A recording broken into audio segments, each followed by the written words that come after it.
आज माझ्याकडे आला एक कूलर दुरुस्तीला। बघूया त्याची अवस्था काय आहे ते। बघू शकता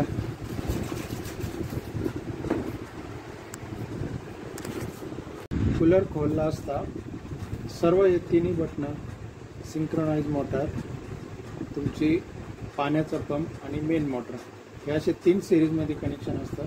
त्याच्यामध्ये सिंक्रोनाइज मोटरचं जे कनेक्शन होतं ते ऑफ दाखवत होतं। हा स्विच मी खोलला आणि त्याच्यामध्ये थोडं टर्पेंटाईन टाकलं आणि बटनाने मी जोरात चेक करून पाहिलं। आता आपण बघूया चेक करून सिरीज मध्ये ओके आहे की नाही ते।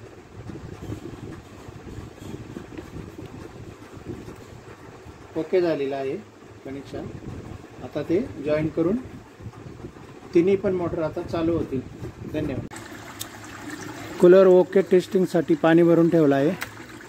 आपण बघू शकता एकदम perfect water pump, main fan आणि स्विंग मोटर एकदम ओके झाले।